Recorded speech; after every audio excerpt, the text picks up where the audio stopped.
he has asked me to take the session continuously without giving you a tea break. I think we will give tea break as soon as you express your desire. It can be oral or otherwise also. You can make actions and it will be an indication to me that we have to break for tea. Because very difficult. I think you must have had a good lunch and a good session. I think I have to thank him. He has kept you awake. Now I have to keep you awake for one more hour. See, foreign trade policy as it stands, I think majority of you are from finance, no? Finance and accounts.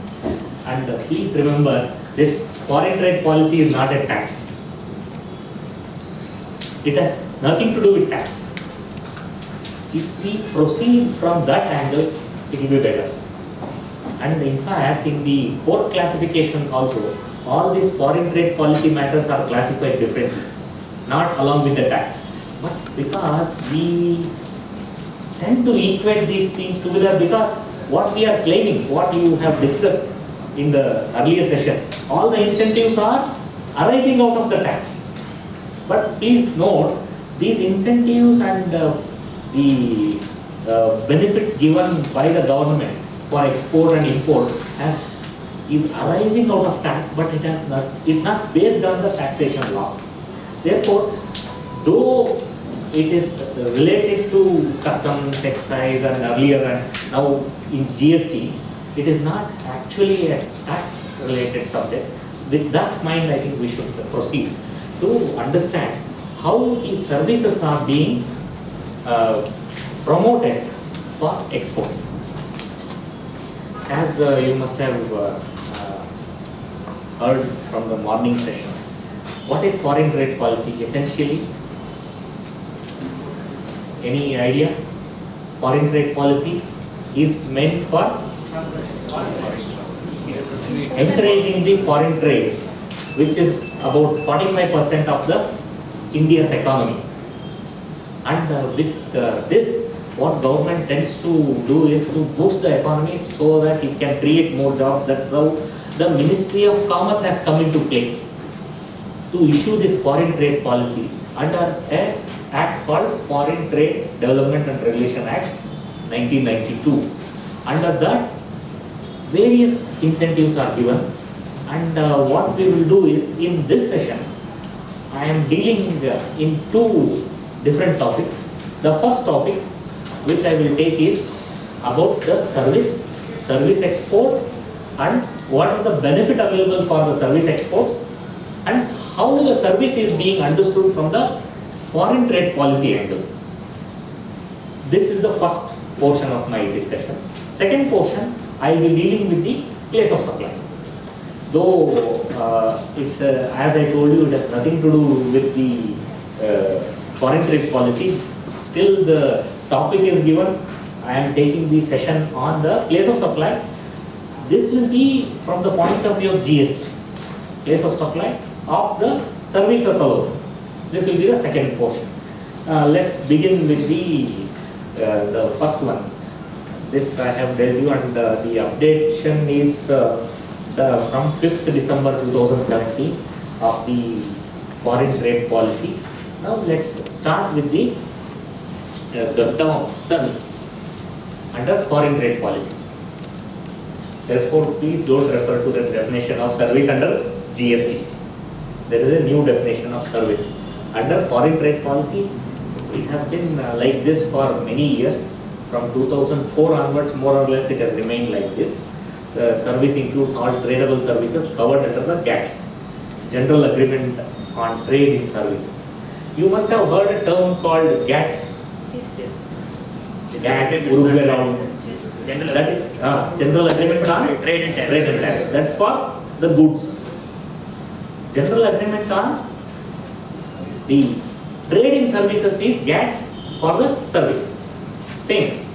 It is a agreement between 140 countries under the Uruguay Round, and under which they have formed this GATS. It's a list of 161 services are there.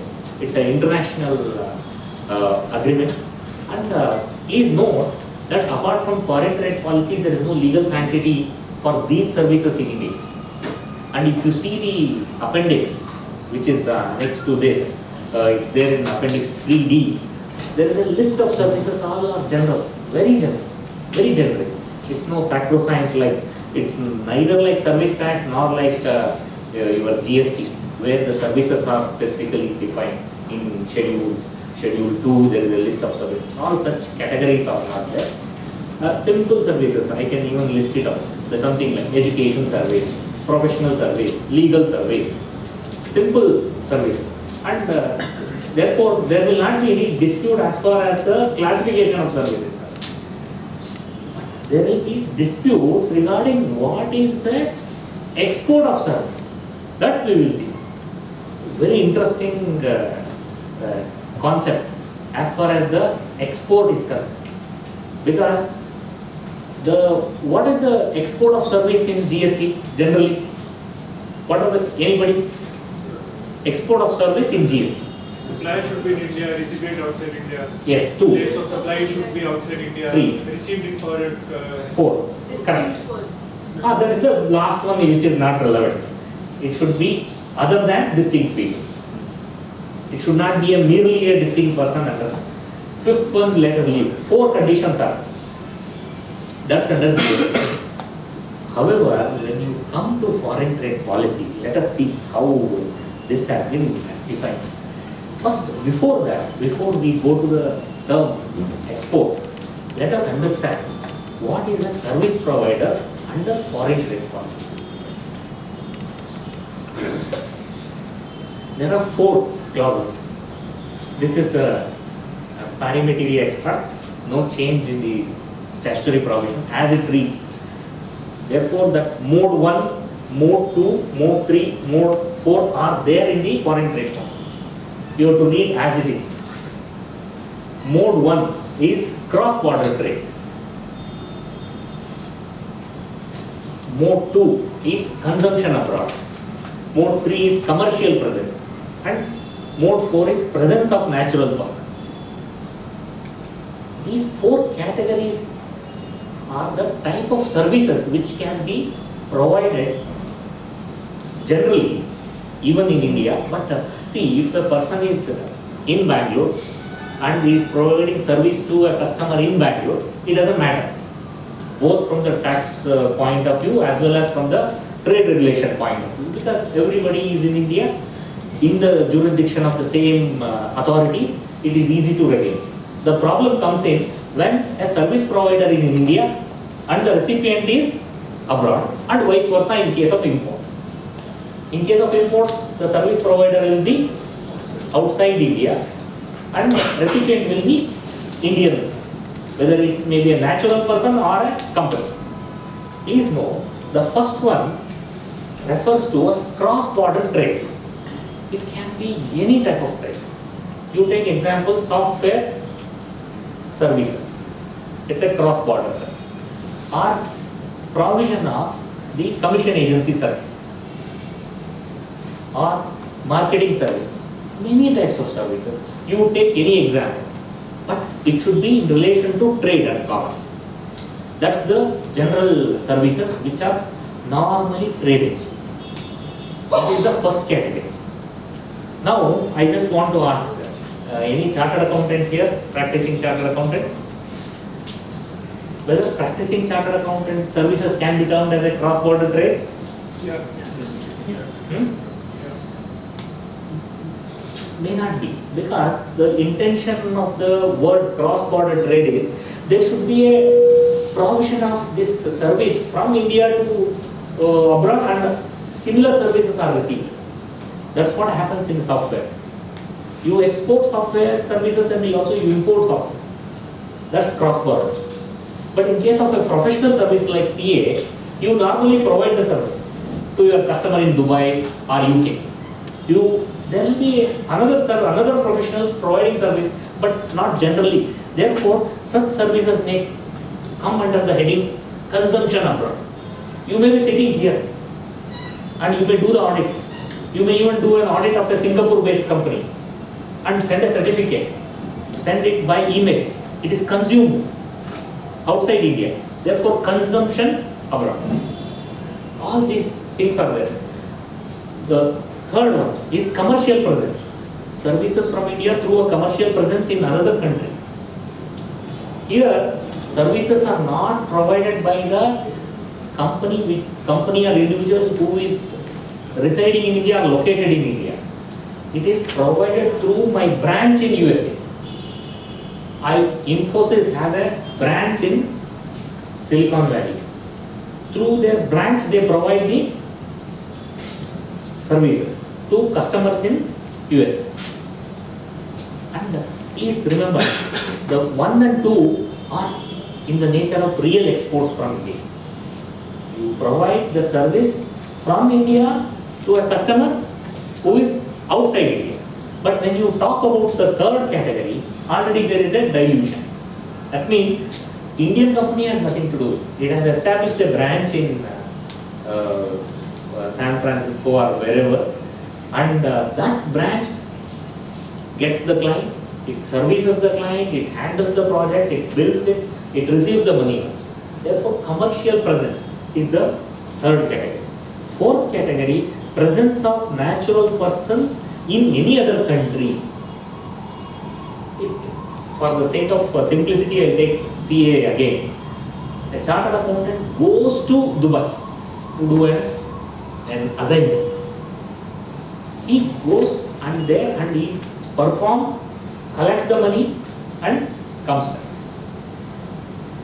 That is a simple service. It may happen for artists or it may happen for a poet.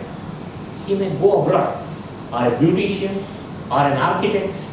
He may go abroad and do the service, get the money, and after pocketing it and after paying the income tax there, he'll come back. That natural person is not providing the service from India. Though it's he is earning foreign exchange for India, it's a type of export, but there is a distinction between the first two, 1 and 2 and 3 and 4. You have to remember that, this distinction. So that when we come to the SFIS scheme, that is Service from India scheme, or the presently Service Exports India incentive scheme, it restricts only to first two categories. The 3 and 4 are not eligible for the incentive. I just want you to note this difference between 1 and 2 as a category and 3 and 4 as a separate. This distinction, please note now from this international understanding of the service classification only, your GST classifications have arisen. There also, if you see the export of service, many services are classified as per whether it is provided to the individuals, provided to the goods, or provided to immovable property, where is the location. All such classifications are arising out of this kind of international agreements. Okay? Now come to the export and import definition. FTP straight away refers it to the FTDRA 1992, and I have, for the sake of clarity, I have set out this because you need to understand how the term import and export are defined in this act. For the sake of simplicity, let us go to the, in relation to goods, simple. The first one, it is taking out of India any goods by land or sea. Simple. That is already covered in the earlier session. Now we are concerned with the services or technology. Let us take this portion, the export portion, and come back to the import portion later. Supplying services or technology from India into the territory of any other country. That is the first clause, matching to the service provider definition. Second, in India to the service consumer of any other country. You may be providing, that's where I took an example. The chartered accountant is sitting in India. but he is providing to the services. It is possible. See, please note, unlike goods, services can be provided sitting here, and you can give a consultation over phone, email, etc. That is second category. Third category, by a service supplier of India through commercial presence in any other country. This I have explained through your branch. And by service supplier through presence of an Indian natural persons in any other country. That a professional going out, or an expert, or a service provider going out of India physically and going to a foreign country and providing the services, still it is termed as an export under FTGI, but for the services it is treated differently. Okay. Contradictory to this export, if we come back to the import portion also, similar definition is, it's inversely defined. From territory to the territory of India, in the territory of another country too. Okay.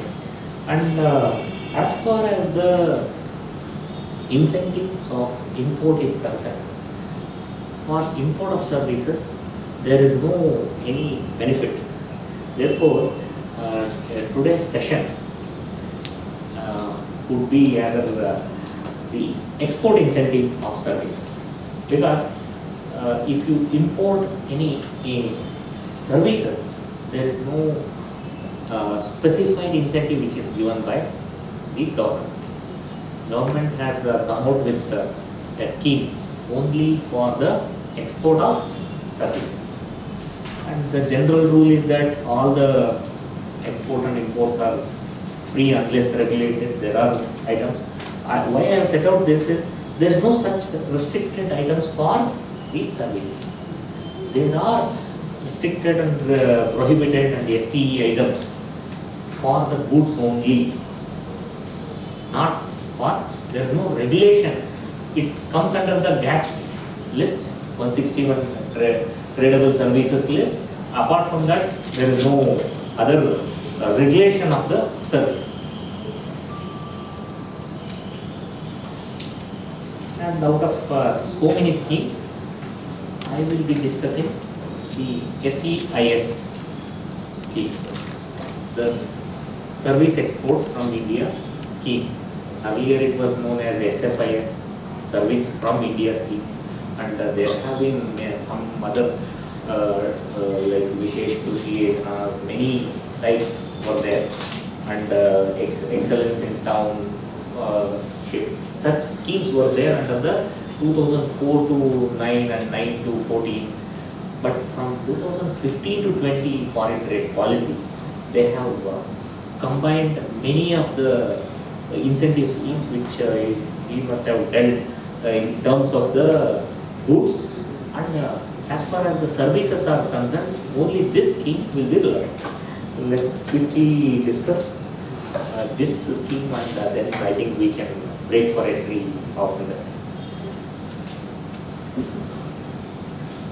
This is applicable to the notified services, as I told you. Notified in the Foreign Trade Policy Appendix 3D. There is an Appendix 3D. You will be, I just want you to give an example. What are the types of services which you can think about export, and anybody from service sector here? What type of service? Mostly software testing. Software, that is one. Engineering services. Consultancy. Engineering services. Design. And Very good. Any other? Education. Education. Very good. Engineering. Banking. BPO. ITES. Banking. And anybody from hotel, tourism, transport. These are all the services. See, one very good example is that education. Is it a medical college or an engineering college? Normal education services. Sir. Very good. That's covered under the one of the services. See, lot of I think maximum education sector is encashing this incentive scheme, because they get a lot of foreign currency. I don't know about your institution, but in general, that was the trend till now. If you have a medical college, you can mint dollars. Having all expat students pay huge amount in capitation fee as well as tuition fee, and you must have seen in all colleges these students will be studying, especially in Bangalore, Mysore, and they will go for the scheme under this. And to put that, there are now government is also coming out with certain conditions. You can claim SEIS benefit, but not on the capitation fee, like that. Like that, they have been putting some restrictions on the benefits to education sector also. But otherwise, hotels can claim this benefit. All these conditions, we will see how this can be examined. Now, the main condition here, eligibility, is it should be one among the notified services. I will tell you, from the list of 161 services, almost all services under the earth will be covered, because they have a category called other business services. Good, no? Something like BAS. Other business services means it includes everything. It has advertising services, marketing, management, consultancy, everything. They have professional services, auditing, legal services, etc. Education service, transport service, communication service, everything under the sun has been listed there and broadly defined, therefore everything gets covered. There is no dispute on that. The first one is easy. And this foreign trade policy amendment in December has increased the rate by 2%, which was there for the goods also. Generally it was 5%, from 5% it is increased to 7%. Second, that's the very important, as I told you already, this definition of the service provider in para 9.51, clause 1 and clause 2 are only covered for your export benefit. Therefore, if you have a branch abroad and you bill from your branch, you can't claim SEIS. Similarly, if any, I would say any individual, he may be having expertise or a talent to go abroad and perform or write literature or a poet. If he earns in millions, he cannot go under this because he has done the performance outside. Those two categories are out. The first two categories are eligible. The first one is cross-border trade. Second one is my services are consumed abroad, but I am in India. These are the two categories which are eligible.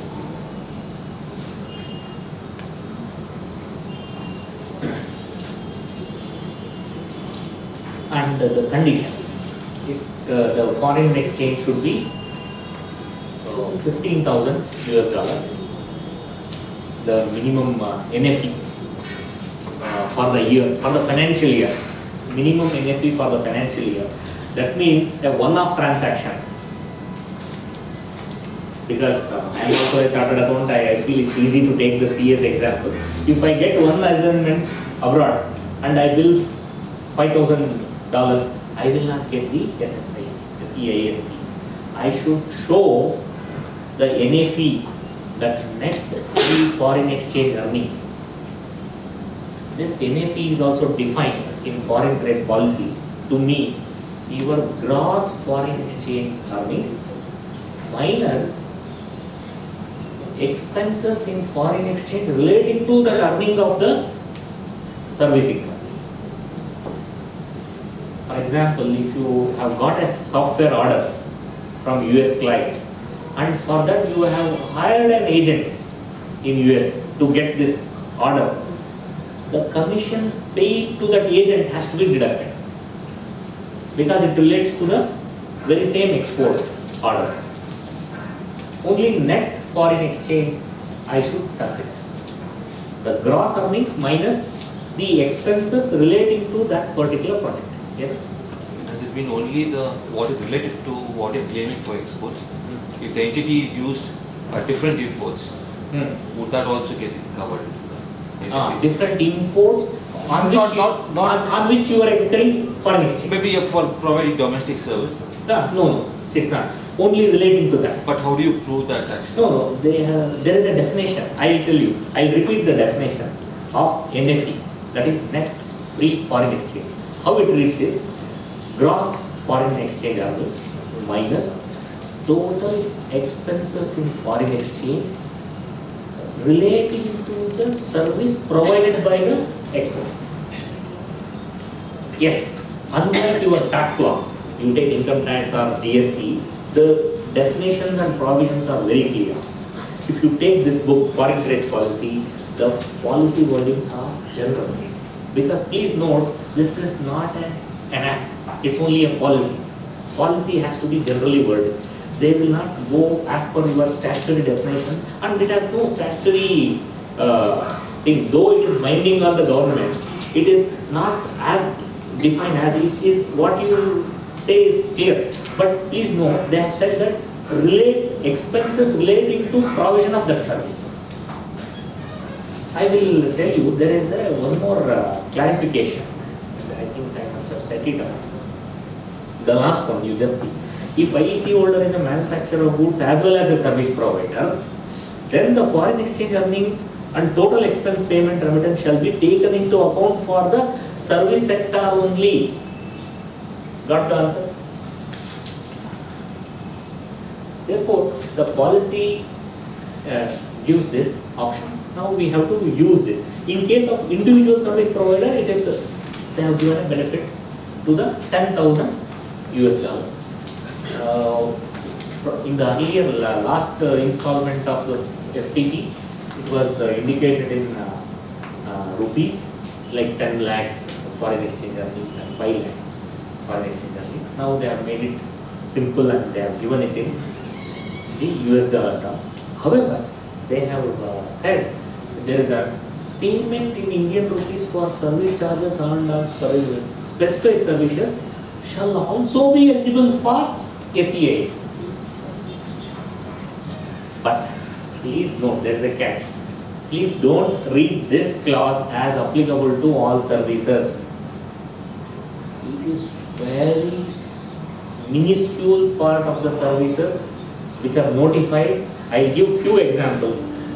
In airport, there will be ground handling staff, and there will be agencies in India who provide this cargo handling, tank cleaning, stevedoring, and ground handling services in case of airport. Similarly, in case of the sea shipments, there will be a logistics people, freight forwarders, everybody.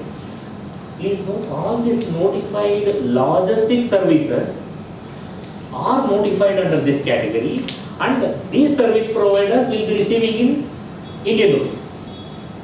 And the moment there is a bill on the actual exporters, the service bill raised on the actual exporters can be claimed as some kind of a deemed export of service for claiming the benefit of SEIs.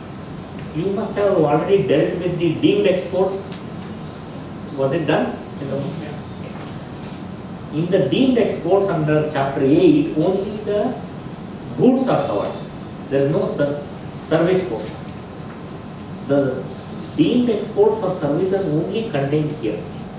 This is the only clause which talks about the deemed export of services, where the Indian service provider of certain notified services, even though he raises a bill on the exporter and receives the amount in Indian rupees, will be eligible for SEIS.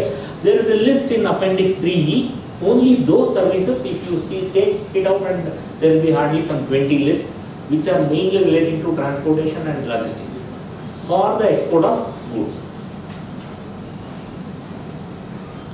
And this point is already I have discussed. It says only the service sector NFE should be considered. And even though if you are exporting and importing for other goods, you should not consider this. I think I am approaching 4 o'clock.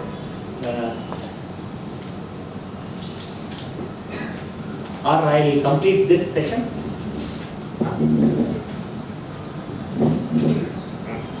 Okay.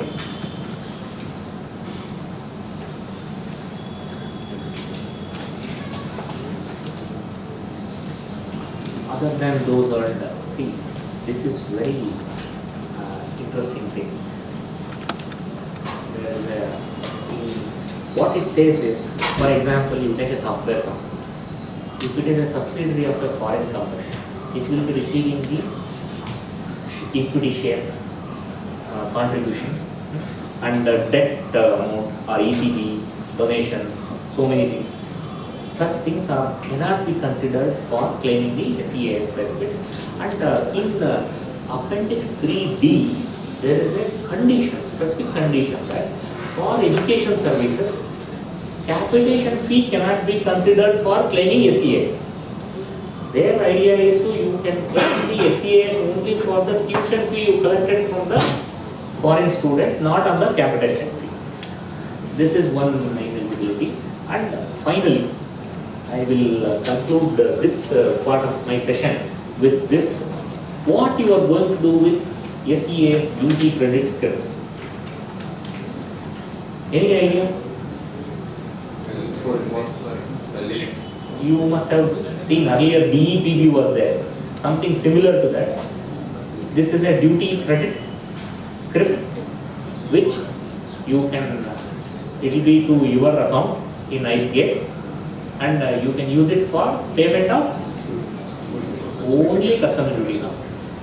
Till GST, it was possible to use the credit script for other CBD, other things also. Now IGST can also be, you cannot use it for payment of IGST. Only BCD you can make payment out of this duty credit script. What happens if you don't have imports? Service provider, it's a genuine problem. You will be a service provider, you don't have it. What you want to do? There is a very good market. You can sell it at a discount. That's how many people, all the service providers go for selling. There will be agents who buy it for 99% or 98%, as the case may be. And the procedure is simple, and you don't have to go for any professional to do all this. The entire scheme of SEIS operates in a very simple manner through a digital signature, and even compliance is very simple. Now with the onset of eBRC, most of the things are online, and I think that procedure part I will not deal in detail. I think with this, let's break for a tea now. Let's come back for a tea. Thank you.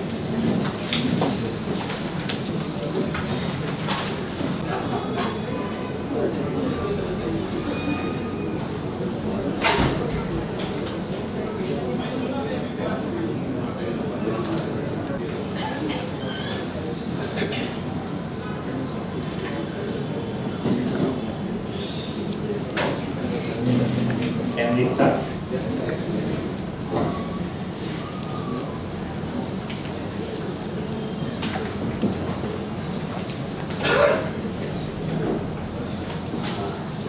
Before I proceed with this, one point here, the annexure appendix 3D, I think if you look at it closely, there are few services like software related services are not specifically mentioned, even though there is a general category.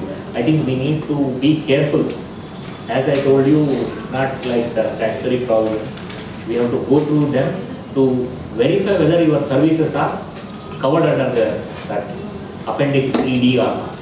That I would advise you to please look into this. And coming back to this, they will get the general rate is now 7%. There are few services which are eligible for only 5%.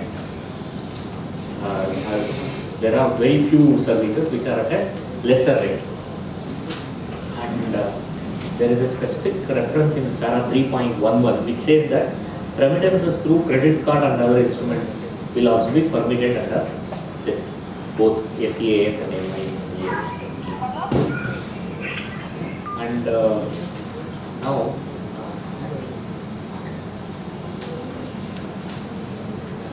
This I was just telling you before the break that the duty credit script can be utilized for payment of customs duties. However, in case of penalties and fines, it has to be paid in cash. And application fee under FTP can also be used. There is one case law which is really set out for this. But before I get on to the place of supply, some participant asked me, what is the procedure for claiming SEIS? I'll briefly summarize and then we'll go to the place of supply. It is fortunately this DGFT office is not like tax I was mentioning, but when it comes to functioning, it is like tax department. Now you know. Everything is same. There will be per application, per visit fees. Brother of sales tax. Either more than tax department. Cousin brother. Cousin brother. No, because it's not tax, therefore it's not directly related. Cousin brothers. Because we have been seeing our associates going there. In fact, as a policy we have taken, we will not visit that place because it is like that. If you visit, you will become a different entity. It's not advisable. But fortunately, because of the online initiative, it is so good. You don't have to visit the DGFT office for claiming.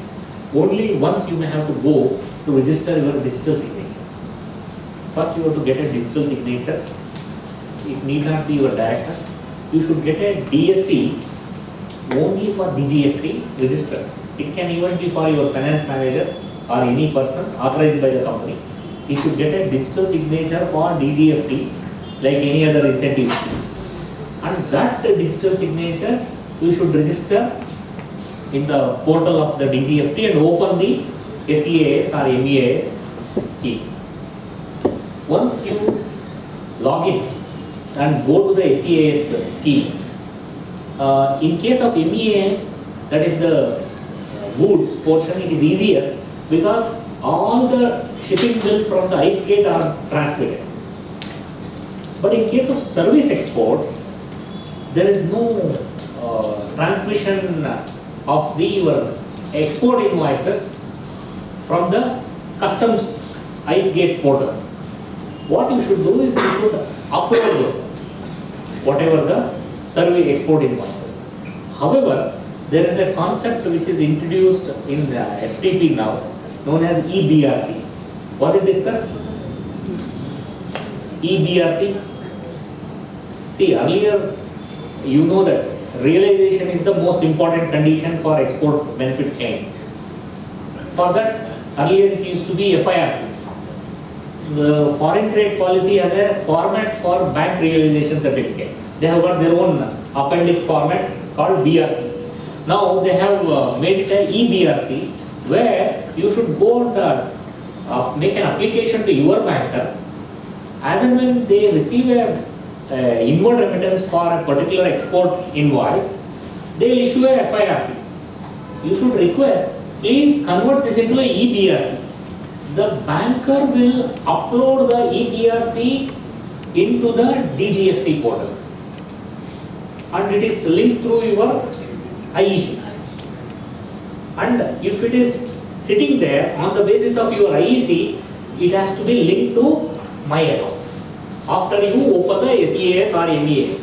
In case of goods, it is simpler because each of the shipping can be connected with the EBRC because shipping will be you take it from the ice gate and EBRC from the bank. But in case of service exports, first you should upload your PDF of the invoice and through DGFT portal and then EBRC. Once there is a bank realization of the service exports and in one application, refund application, you can claim 50 export invoices. That's the limit in the portal. Therefore, there is no compulsory that it should be monthly or quarterly or yearly. However, the time limit for claiming the SES is 12 months from the end of the financial year in which service exports are made. For example, this is the financial year ending on March 2018. For all the exports made during this financial year, you have 12 months time from 1st April to make. However, for the sake of convenience, you can plan depending on how many number of invoices you have. If you have more number of invoices, better to claim on a monthly basis. If you have very few and far in between, you can go for quarterly or 6 monthly on the basis of realization. And after all this is uploaded, you should make a refund application online and submit online also. However, our government is so liberal, they want their employees to benefit. What they have done is they have also allowed for a physical copy submission. After that, you should take a printout, sign, and go and submit to the DGFT office. There will be a fixed amount, which is not specified anywhere in the foreign trade policy. Therefore, don't ask how much it is. You, depending on your capabilities, you have to negotiate and get the refund. After, actually, it's not a cash. It is only a duty script, which is given to your account. Once the letter is issued, you have to take that letter and register with the customs port. There will be a port code, because you are in Bangalore. If you are Bangalore port, it has to be registered with the customs. Once it is registered with the customs department, the duty credit will be to your account. And if you do not intend to use that duty script, you can go to the market where it can be sold at a discount, depending on the market condition, 97, 98%, 99%. And that amount will be given to you. You have to give a specific letter in your letterhead and endorse it through your banker. The copy of the letter will be taken by your buyer, and he will go and use the same with your duty script will continue to be in your name. But your endorsement letter, he can use it for making the payment of customs. This is how the cycle completes.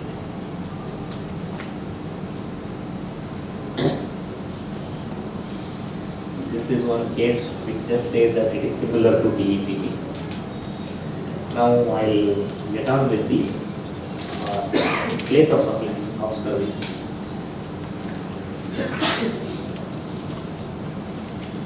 Now, I have been telling you that it's slightly different from the tax laws. Now we have to come back to this for the purpose of this. But please remember, when you talk about the foreign trade policy export, it is based on 4 modes, which is totally a new concept called commercial presence and natural persons going outside, and also the fact that you have a cross-border trade and also providing the service which is consumed abroad.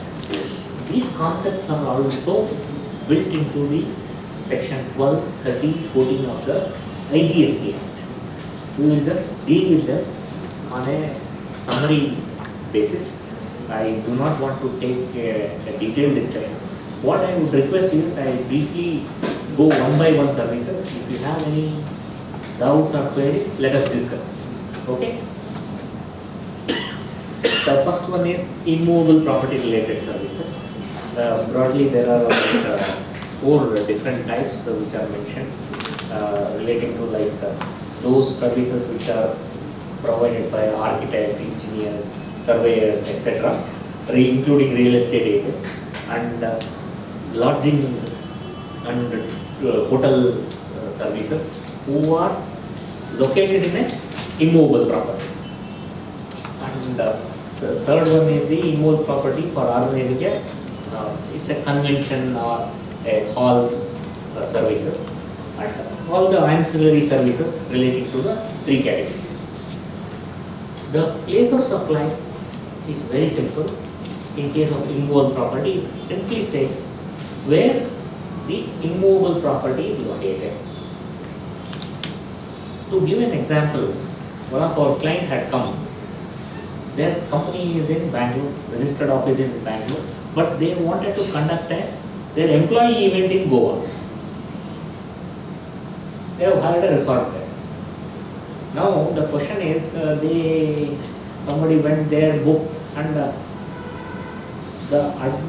tomorrow is the event, and now only that finance manager has woken to see I am not getting the GST credit because that hotel has refused to give an IGST invoice. They say, as per the provisions, I am going to issue a CGST. Then he came to us, why it is so? Because of the IGST provision, which say that when it is intrastate and interstate, if both the location of the supplier of service and the place of supply are in the same state, it will be intrastate.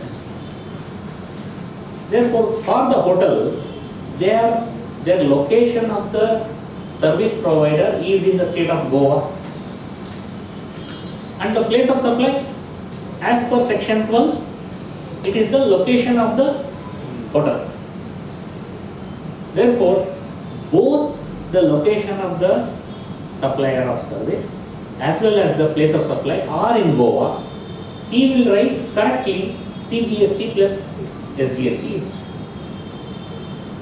For the Bangalore company, they cannot take credit. It can't be correct.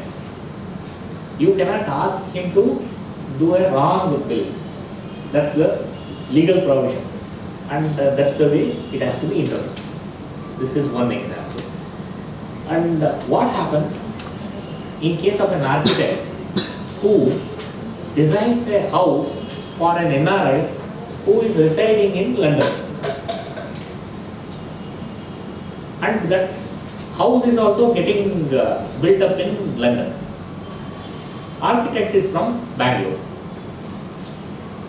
Where is the location of the supplier of service? It is in Bangalore. Where is the place of supply? Why?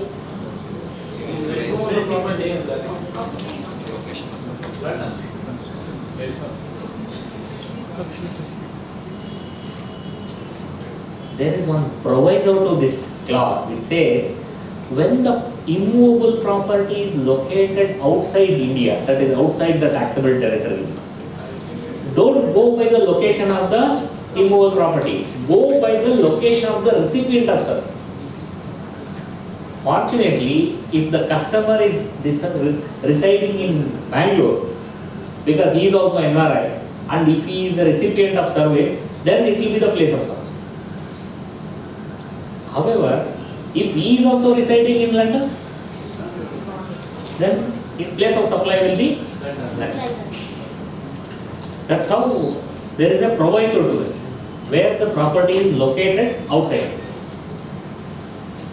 And where the property is located in more than one state as per the contract.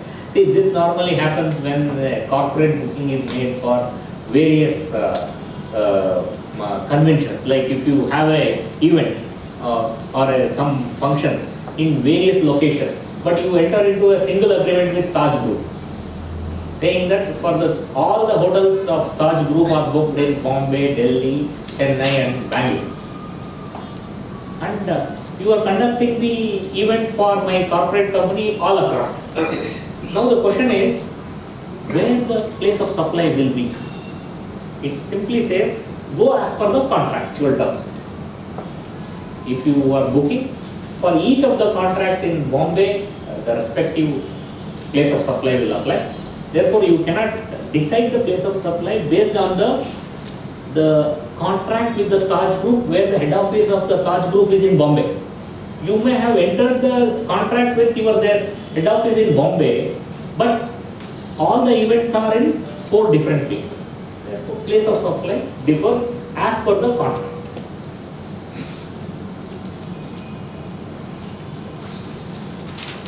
Similar to that, in case of restaurant, where the services are actually performed. Simple. In case of training, slight difference is there.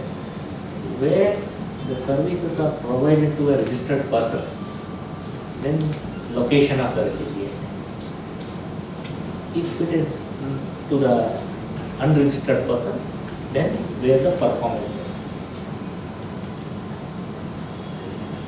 If you take today's session, if I am conducting a training session and all the recipients here are registered, then wherever your company, location of the recipient, that will be the place of supply.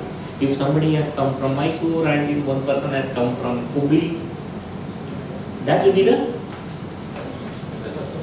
However, there is one individual who is not a registered person under GST. He is sitting in the session and he is receiving the training. In such a case, where I am giving the training, that will be the place. That means Bangalore. In case of admission, similar, place where the event actually held. It's almost similar to your immovable property. In case of event or a park, amusement park. If the Wonderla is located, can you say that place of supply is somewhere else? Because the park itself is located in a particular place. Therefore, place of supply will be that place. Yes. So one question.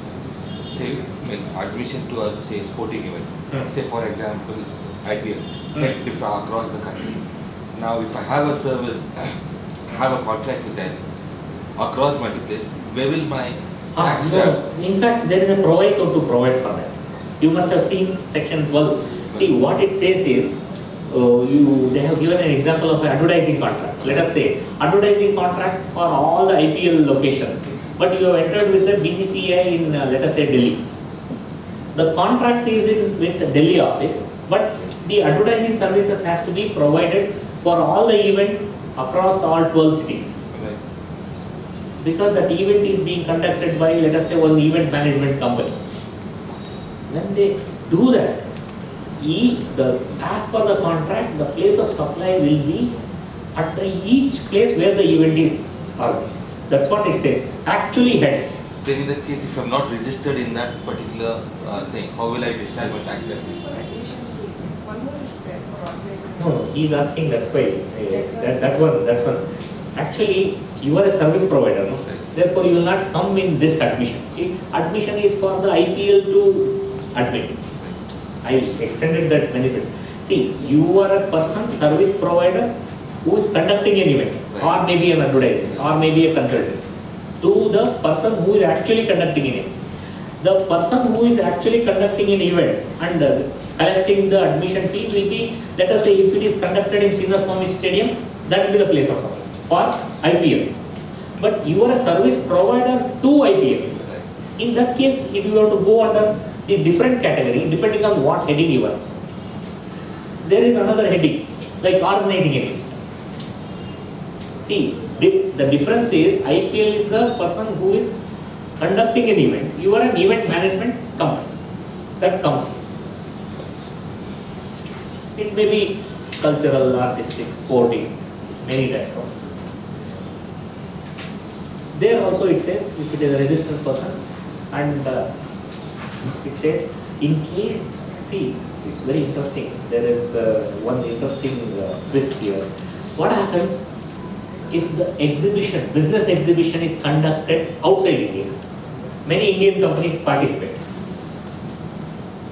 What it says is, where the event is held outside India, place of supply shall be the location of the recipient. Let us say business services are provided by a foreign agency. And who is the recipient? If I book a stall in a business exhibition, I will be the recipient. Therefore, it comes back to reverse charge. You cannot escape saying that I am participating in a business exhibition in UK. Therefore, my amount, everything is performed outside. Therefore, I get out of the tax net. That is not possible. There is a proviso which says that if it is held outside India and if you are the recipient registered in India, you will be, that will be the place of supply. By applying the location of the, it will come into play, the import of service partner.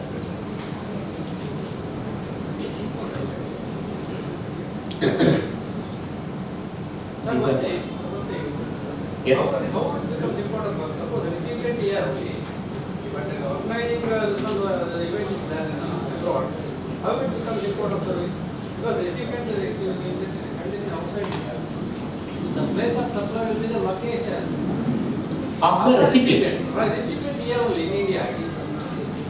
Where Yes, is sir. the location? That time import of service will be from. So sir, see, I will just, why this is important is, normally if you held that place of supply is outside India, Yeah. then you can even say by quoting the, what is the, if you apply the IGST levy, only those transactions where the place of supply is in the taxable territory you can tax. Not under the CGST, SGST. That is for the intrastate. For the interstate, there is a limited application. Only those, see, there are two sections which levy, 7 and 8. Section 7 talks about the transaction between two different states and two different union territories. That is one part, simple. But when you come to the determination of place of supply, section 12, I will tell you, there is one proviso which says that all import of services, the levy will be on the person received. Yeah. There is a levy under that. Now, as per this proviso to section 12, what it says is, in case of a organizing an event, Yeah. normally if an event is organized outside India, the performance, everything is done. You just see services to a location of the such person. Yeah.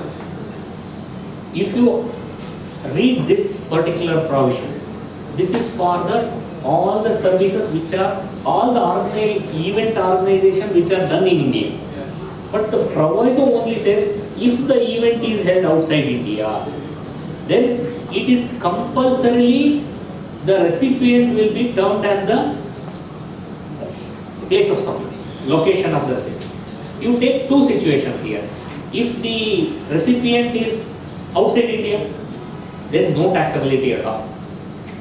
If the recipient is the Indian company, he is receiving the service from an organizer who is abroad. Therefore, it comes into the import of service. That's why this proviso is provided. Transportation of goods. This is simple. There is a passenger transportation, place where the passenger embarks on a continuous journey. On board conveyance, in case of a vessel, aircraft, train, etc. Where the first scheduled departure is there.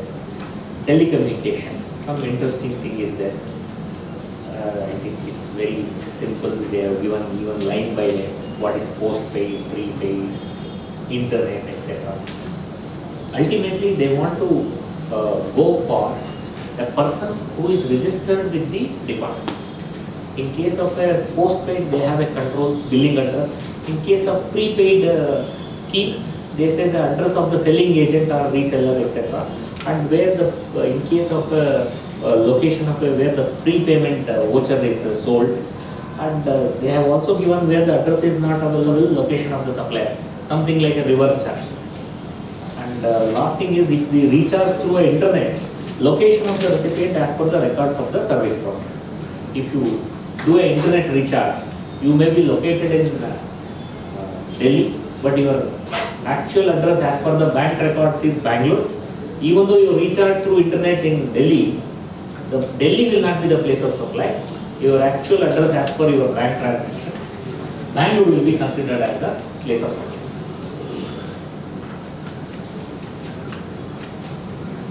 These are all self-explanatory.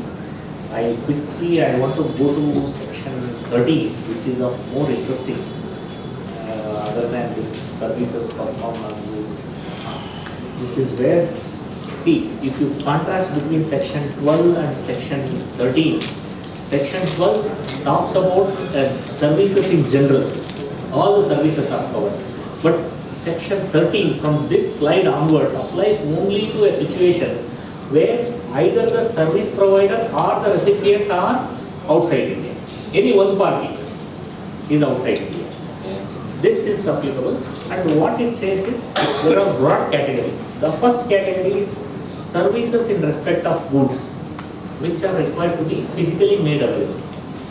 See, you take certain services like installation and commissioning, repair and maintenance. You require the goods to be put into the hand of the service provider. Otherwise, you cannot provide any services. In such cases, where the performance of the service will be the location of the supply.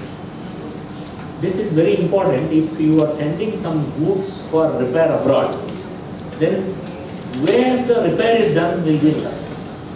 And inversely, if you get some of the goods back to India for repair and maintenance and send it back, the location of the where the performance of the repair is done will be the place of service. That is the first category, where the services are performed on certain goods. There are some interesting things, like it happens in medical and clinical trials. Some of the pharmaceutical products are received and they are tested on the local persons, and all this. There will be an interesting thing, whether is there any goods, because you give it to patient and we have to see whether it can be done as, whether it gets covered here. There are certain issues here. When such services are provided by way of electronic means, location. See, sometimes in case of software, it is possible that after the software product is sold, some of the patches and additional developments are done through the electronic means. I think even in Tally does it. If they had developed a patch, they will send it through mail and it has to be updated. And if such repair of a software product is done through electronic means, then you should see where the software is located.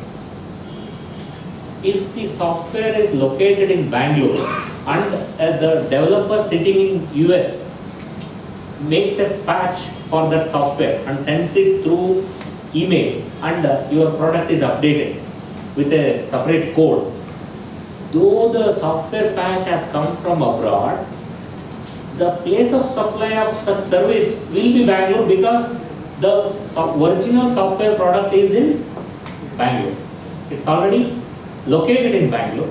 Merely because the patch has come from abroad will not change. There is a separate clause which says that remote location by way of electronic means.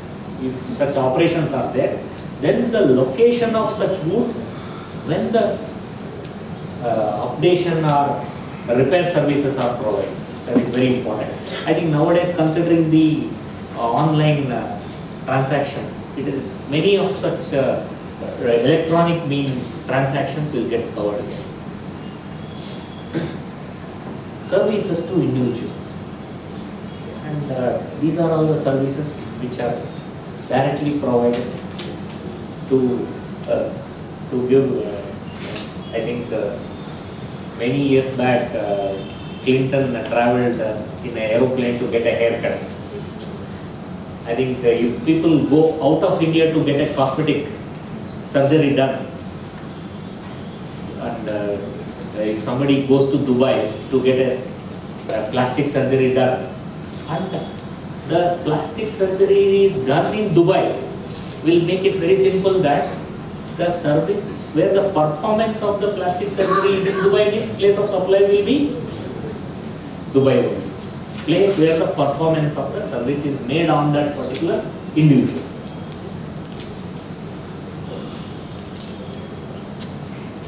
Similarly, in case of immovable property related, in case of a location. This is mainly for the hotel. See, in case of a immobile property which is totally located outside India, this will not come into play. Where the services, I think we had a houseboat in Kerala. There is an interesting thing. They had come to us to ask whether when they go out of Kerala to Lakshadweep and out of India, whether they can take a stance that they are not in the taxable territory.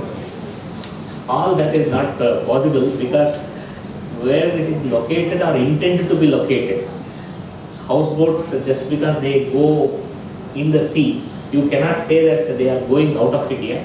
And considering the fact that in GST, India includes its territorial waters. It is defined to include all the territorial waters. Because of that, I think that will also get covered. Admission to events, place where many of the things are actually repeated here. Admission to events, and in case of organizing an event, services for which supplier is the place of supply, transportation of goods other than like passenger transportation. And I just want to take any issues relating to this. And finally, on the place of supply, I would like to make one point here. There is a special treatment called this online information and database access or retrieval services, which are like this. There is a specific provision because the two important services which are always of a dispute throughout the world are two. One is ocean freight, second one is this online transaction. Because of its very difficult to tax across the globe. Because who are the service providers? It will be the huge global giants like Facebook or Google. And they do not have a presence here, but they will have an office here. And there will be a problem. When they provide the service to a registered person, no issues. When they provide a service to a non-taxable person in India, that's where the problem comes. Government has made it that in case of a registered person receiving an online information services, it is easy to track because it gets covered under the reverse charge. On import of services, the recipient will pay, registered person. But what happens if it is received by a non-taxable person? What is the definition of non-taxable person? It includes government, government authority, local authority and individual. These are the main four categories. These persons, like you and me, if you access, not representing your company, if you access some online and you want to buy some online data, you will pay through your credit card and pay $100. And actually you have received the services like this. You may buy a book, online game, or cloud services, or advertising. You may advertise on Google. Very common nowadays. Everybody is buying these things. Now the question is, whether can you ask each of the individuals to pay GST and reverse charge? It is not possible. Throughout the world it is not possible. Therefore, what the government has done is, it has followed the global practices. What they say is, the service provider, whether it is Facebook or Google, they will be liable to pay. Therefore, nowadays all these global giants have an office in India. Now what the law says is, maybe Facebook and Google may have an office in India, but other online service providers may not have an office. What they say is, if they do not have an office, let them better have an office, because they will have an office to receive money. They will receive money through PayPal, or they will receive money through Visa and MasterCard. When they have a permission through RBI gateway to receive money, they will have an intermediary to be present in India. Through that intermediary, they want to force the enforcement of payment of GST on such intermediaries. That's how, as far as the non-taxable person receiving the online information services, the enforcement is more on the service provider. Because of the global service provider not having an office in India, what they want to say, any person who is having a presence in India on behalf of the service supplier in India by way of various means. I think if they have given some intermediary involved with certain exceptions are there, A, B, C, D, E.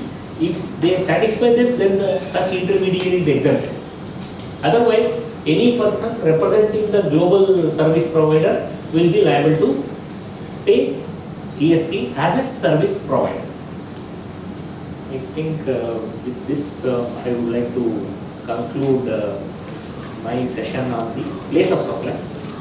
However, if you have anything on the foreign trade policy issues or any service export, you are welcome. Yes.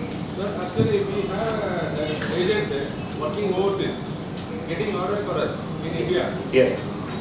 He will raise an invoice once in a month for the services provided.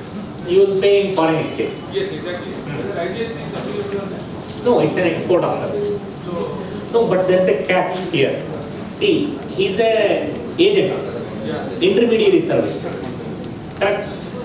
I'll just go back to one slide here. I think I skipped that.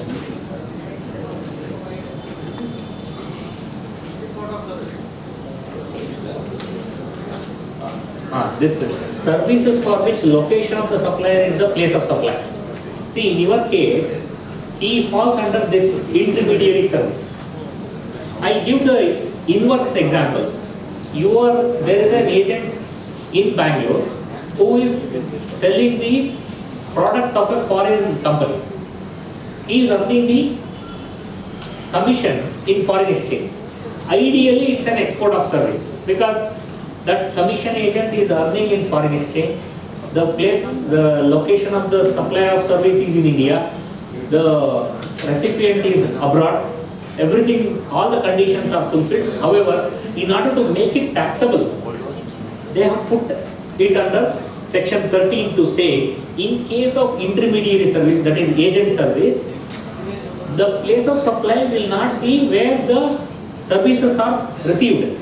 Location of the recipient is not the place of supply, general. It says where the location of the supplier is the place of supply. That means if the agent is located in Bangalore, it will be the place of supply.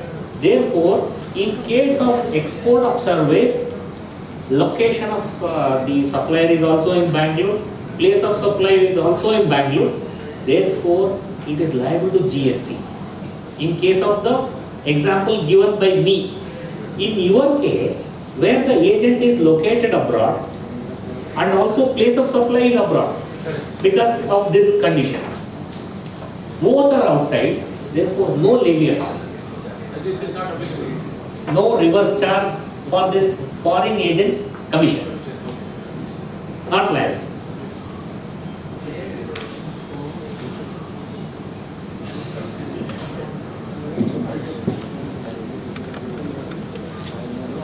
Sir, in case if they have any permanent establishment in India, those cases?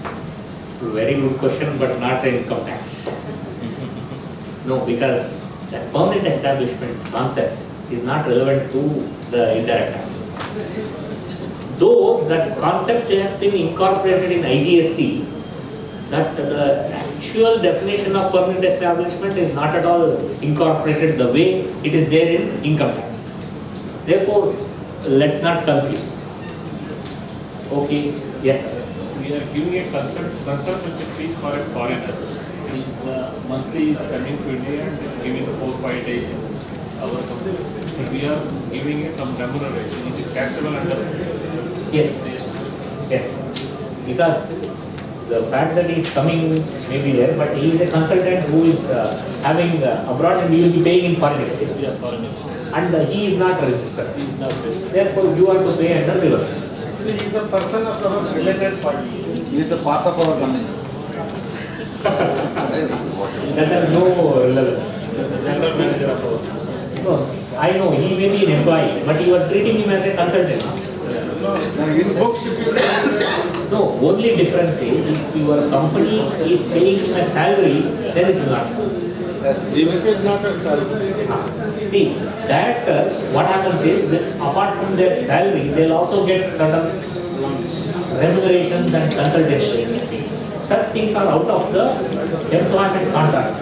When it is out of the employment contract, it will be liable to tax. Because the Schedule 3 only covers what is covered between employer and employee. There is an exemption under Schedule 3 to CGST Act, which says that only employer. What will be the rate of GST? Generally 18% for services. So other services it will come. No, other services we have to see the classification. So we have to pay and take US awesome. Yes, if you are eligible, you can take input tax.